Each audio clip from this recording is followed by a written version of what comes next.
Well, joining us now is Jeb Wilson, owner of Cotton Hills Farm in Chester, South Carolina. Jeb, great to have you here. Your family has been farming for 5 generations. Really appreciate you taking the time. Oh, thank you so much for having me today. I'm excited to speak with you. So let's first start and talk about these migrant worker wages, these temporary migrant workers. The program, as I found out from the halls, is very clunky, and it's making the process really difficult for you to do it the legal way. You do it the legal way. So many people do it the illegal way. What's your biggest issue with it? Sure, that's right for sure. So it's a very old program that started before the 1970s. There have been very few updates to it, but one part of the program that does get updated each year is the wage rate, and it's called the prevailing wage. And when we started in the program, our farm has been in it for about 15 years now.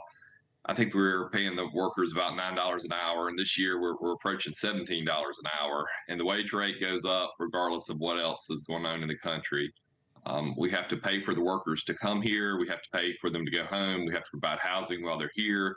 So we think that it costs us almost $25 an hour to have these workers. But it's very important that we do it the legal way. These workers have a lot of skills that we need to help us on our farm, but we just need politicians to come in and fix a lot of problems that are in the program right now. Look, and sometimes I know some of you family farmers, you feel like you get a bad rap as if you're going to be mistreating these migrant workers or something. But as I spoke with the halls, they say these are like my brothers and sisters. If I had to go to a war, I'd want these people beside me. We look out for one another. But it is expensive, as you say. Not only, I just want our viewers to understand again, it's not just the $17+ an hour, like you're saying. It's the bringing them from their home country. It's the housing. It's taking them back, transportation to and from the farm.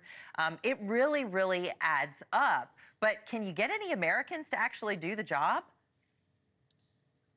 So these are really jobs that Americans don't want to do. And I know that's kind of a catchphrase, but one thing these jobs do are create jobs for Americans, because we have 3 retail markets and we have Americans working in each of those stores. We have delivery drivers who are Americans. So these folks come into our country willing to work out the heat and the elements, create jobs for Americans to work in air conditioning and driving jobs, higher paid jobs. So without these workers here, we would have less Americans working for us. So it's definitely a give and take situation. So when you have this increase, it impacts your budget radically. You can't absorb all of it. You got to pass some of it on to your customers, don't you? So do you think prices could potentially go up because of this? That's exactly right. Our only choice is to pass this increased expense on to our customers. And it's hard for us in the produce industry. We're already charging as much as we feel comfortable charging. So we don't want to overcharge our customers. But at some point, we're going to have to pass it along to our customers to stay in business. Yeah, and look, when we think about our food supply, a lot of the chatter is about the health of our food supply, making sure it's always safe and all of that. But even just the amount of our food supply, right? We don't want the fruits and vegetables to be rotting on the ground in these fields, and that's a big complaint from some farmers. Talk about just how important our food supply is for our national security as well.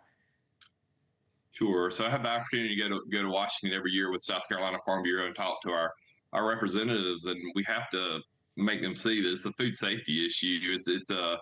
This food's either going to get picked in Mexico or it's going to get picked in America, and I'd much prefer it to be harvested in America by American standards of cleanliness and safety. You have a lot less transportation costs when it's grown here.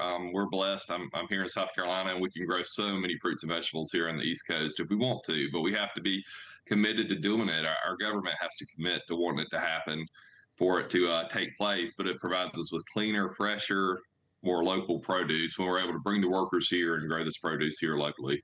Thanks for watching. Go to joinnn.com to find News Nation on your screen. And don't forget to click the red subscribe button below to get more of News Nation's fact-driven, unbiased coverage.